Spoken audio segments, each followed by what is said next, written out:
आज की कहानी एक ऐसे लड़के की है जो पढ़ाई में तो बहुत होशियार होता है, लेकिन उसमें कई सारे खामियां भी होते हैं। जैसे कि वो किसी से बात नहीं करता, लोगों से नहीं मिलता और उसके कोई दोस्त भी नहीं होते।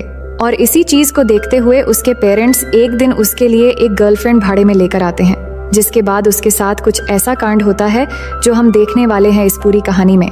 हेलो दोस्तों, कहानी की शुरुआत में हम मैडी नाम की एक लड़की को घर से जल्दी जल्दी निकलते हुए देखते हैं, क्योंकि आज उसकी कार को गैरी नाम के एक सरकारी कर्मचारी सीज कर रहा था। दरअसल मरने से पहले मैडी की माँ ने उसके लिए बैंक से लोन लेके एक घर बनाकर उसके लिए छोड़कर गई थी।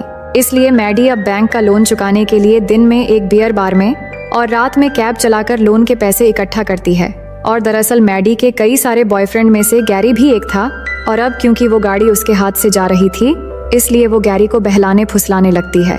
तभी घर के अंदर से अंडरवियर पहना हुआ एक लड़का कसरत करते हुए बाहर निकलता है, जिसे देखकर गैरी जेलस होने लगता है। लेकिन मैडी गैरी से कहती है कि वो तो मेरा एक कजन है जो इटली से आया है। तभी वो लड़का मैडी के पास आकर उससे चिपकने लगता है, जिसे देखकर गैरी मैडी के बारे में सब कुछ समझ जाता है और मैडी की कार उठाकर वहाँ से चला जाता है। और अब क्योंकि मैडी के पास कार नहीं रही, इसलिए वो स्केटिंग करते हुए अपने काम पर निकलती है। वहीं गैरी रोड पर गाड़ी रखकर एक दुकान में जाता है।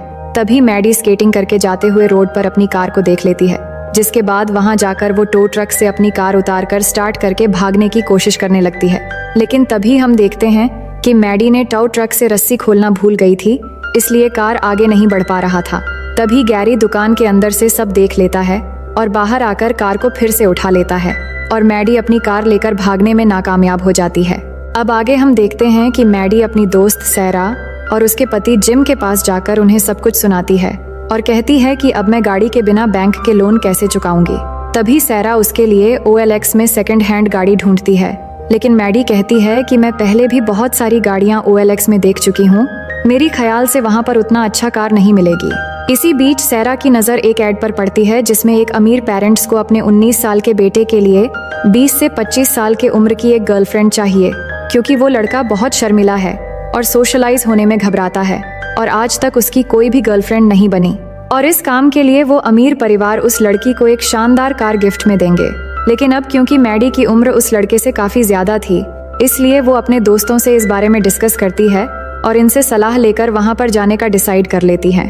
उसके बाद हम देखते हैं कि मैडी स्केटिंग करते हुए बहुत मुश्किलों से उस अमीर परिवार के घर पहुँच जाती है और उस लड़के के माँ बाप से मिलती है, जहाँ पर वो कहते हैं कि हमारा बेटा 19 साल का है और पढ़ाई में बहुत होशियार भी है, लेकिन प्रॉब्लम ये है कि वो घर से कहीं नहीं निकलता और स्कूल में किसी से बात तक नहीं करता।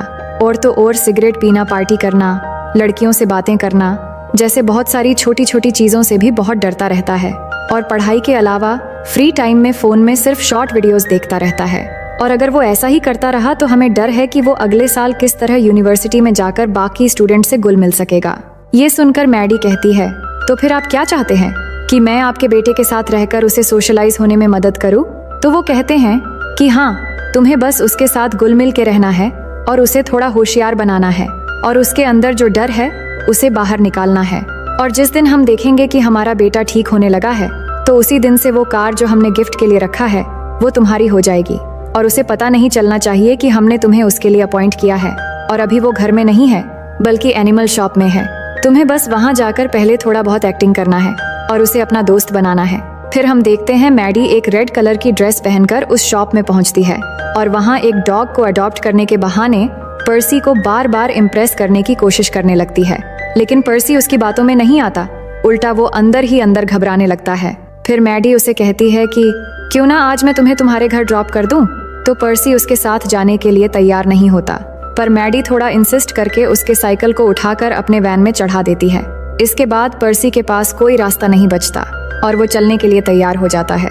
इसके बाद हम देखते हैं कि वैन में मैडी मजाक मजाक में कहती है कि मैं तुम्हें किडनैप करके ले जा रही हूँ, और ये कहकर वो वैन को भी पर्सी के घर के बजाय अपने घर की तरफ मोड़ देती है। इसलिए पर्सी घबरा जाता है और गाड़ी बंद होते ही वो मैडी के मुंह पर पेपर स्प्रे मार देता है। जिसके बाद मैडी गाड़ी से उतरती है और कहती है कि मैं तो बस तुम्हारे साथ मजाक कर रही थी, अगर मैं तुम्हें किडनैप करती तो तुम्हें अपने घर क्यों ले आती। इसके बाद पर्सी समझ जाता है कि उसे मिस्टेक हुआ है। तभी वो बगीचे में पानी डालने वाले पाइप से मैडी को एकदम नहला देता है और साथ ही साथ वो शाम को उसके साथ डेट पर जाने के लिए भी तैयार हो जाता है। फिर आगे हम देखते हैं कि शाम को मैडी क्लब में पर्सी का इंतजार कर रही होती है और कुछ ही देर में पर्सी भी क्लब में आ पहुंचता है, जिसे देखकर सभी लोग हंसने लग जाते हैं क्योंकि उसने ऊपर कोट पहनकर नीचे पेंट के बजाय एक निक्कर पहना हुआ था। लेकिन मैडी उसके इस अनोखे कला की तारीफ करती है। जिसके बाद उनके टेबल पर एक वेट्रेस आती है तो मैडी अपने लिए लॉन्ग आइस टी ऑर्डर करती है तो पर्सी अपने लिए एक पेप्सी लाने के लिए कहता है, लेकिन मैडी उसके ऑर्डर को कैंसिल करके उसके लिए भी एक लॉन्ग आइस टी ऑर्डर करती है और दोनों आइस टी पीते हुए बातें करने लगते हैं। पर इसी बीच वहाँ पर मैडी का एक एक्स बॉयफ्रेंड ट्रेविस आ जाता है और अपनी एंगेजमेंट की रिंग दिखाकर पर्सी के सामने उन दोनों के बारे में बताने लगता है कि कैसे मैडी ने उसे छोड़ दिया था। तो अब ट्रेविस के वहाँ से जाते ही मैडी पर्सी को लेकर एक बीच साइड पर पहुँचती है, पर 8 बजने के बाद यहाँ पर आना मना था और पर्सी को अच्छे से तैरना भी नहीं आता था। लेकिन मैडी पर्सी के कपड़े उतारने की बहुत कोशिश करती है, पर जब वो कपड़े नहीं उतारता तो वो खुद अपनी सारी कपड़े उतारकर पानी में चली जाती है। इसके बाद पर्सी भी अपने कपड़े उतारकर पानी में चला जाता है और वो दोनों जैसे ही पानी में आते हैं तभी वहाँ पर कुछ लोग आ जाते हैं और वो उनके कपड़े लेकर वहाँ से जाने लगते हैं। ये देखकर मैडी को गुस्सा आ जाता है और वो उसी हालत में पानी से बाहर निकलकर उन लोगों को मार मार के वहाँ से भगा देती है। इसके बाद वो फिर से पानी में आती है और पर्सी के साथ इंटीमेट होने की कोशिश करती है, लेकिन पर्सी कहता है कि मुझे अभी थोड़ी अजीब लग रहा है और मैं अभी ऐसा कुछ भी नहीं करना चाहता क्योंकि अभी तो मैं तुम्हें ठीक से जानता भी नहीं हूँ। अब पर्सी के मना करने पर मैडी गुस्सा हो जाती है और वहाँ से बाहर आकर कार में बैठकर वहाँ से जाने वाली होती है। तभी पर्सी भी आ जाता है, पर वो पर्सी को कार में नहीं आने देती और उसके कपड़े कार के बाहर दे देती है, लेकिन उसका फोन नहीं देती, जिस वजह से पर्सी बिना कपड़ों के ही कार के सामने लटक जाता है। पर फिर भी मैडी कार नहीं रोकती और ऐसे ही चलाने लगती है। अब ये सब देखकर पुलिस भी उनके पीछे पड़ जाती है और पुलिस से बचने के लिए मैडी बहुत स्पीड से कार ले जाकर ट्रेन के आगे से निकल जाती है और दोनों एक बड़े एक्सीडेंट होते होते बच जाते हैं। अब आगे हम देखते हैं कि दोनों मैडी के घर में हैं, जहां मैडी गाने चलाकर पर्सी को अपनी ओर आकर्षित करने की कोशिश करने लग जाती है। लेकिन पर्सी को तो अभी भी समझ में नहीं आ रहा था कि ये सब हो क्या रहा है। तभी अचानक पर्सी को इचिंग होने लगती है तो वो देखता है कि उसे रैशेस हो गए हैं। फिर मैडी उसको दवाई लगाने लगती है और इस दौरान दोनों आपस में बातें करने लगते हैं। तो पर्सी मैडी से सॉरी कहता है और कहता है कि आज मेरे रैशेस की वजह से हमारे बीच कुछ भी नहीं हो पाया, तो कल हम जरूर एक साथ समय बिताएंगे। अब अगले दिन दोनों मिलते हैं और बहुत सारे अलग अलग जगह जाकर बहुत मस्ती करते हैं और एक दूसरे के साथ बहुत अच्छा टाइम स्पेंड करते हैं और एक जगह बैठकर दोनों एक दूसरे से बातें करने लगते हैं। और बातों बातों में मैडी उसे अपने परिवार के बारे में बताती है कि कैसे उसके पापा ने उसको एक्सेप्ट नहीं किया। और कुछ देर बातें करने के बाद दोनों आपस में किस करते हैं। फिर वहाँ पर दोनों पर्सी के एक दोस्त से भी मिलते हैं जिसका नाम जोड़ी होता है। तो वहाँ पर उनके बीच बहुत बातें होती है और जब पर्सी थोड़ा दूर रहता है तो जोड़ी मैडी से कहता है कि तुम यहाँ इसके साथ क्या कर रही हो, क्या तुम्हें बच्चे पसंद है। माना कि पर्सी के माँ बाप का बहुत पैसा है, लेकिन वो पैसा उसका नहीं है। वो लड़का एक सीधा साधा इंसान है और मैं तुम जैसी लड़कियों को बहुत अच्छी तरह से जानता हूँ। अगर तुम्हारी वजह से पर्सी को कुछ भी हुआ तो मैं तुम्हें नहीं छोड़ूंगा। अब अगले सीन में हम देखते हैं कि रात को दोनों बहुत सज धज कर एक साथ डिनर के लिए जाते हैं, जहां मैडी के बहुत कहने पर पर्सी पियानो प्ले करता है और गाना गाता है, जिसे सुनकर सभी लोग वहां पे इम्प्रेस हो जाते हैं और उसके लिए तालियां बजाते हैं। तभी पियानो बजाने के बाद वहां पर पर्सी की एक फ्रेंड आती है जिसका नाम है नैटली, और वो कल के लिए पर्सी को एक पार्टी में इन्वाइट करती है और कहती है कि मैं भी यूनिवर्सिटी जाने वाली हूँ तो बहुत मजा आने वाला है और वहाँ पर हम दोनों एक साथ ही जाएंगे।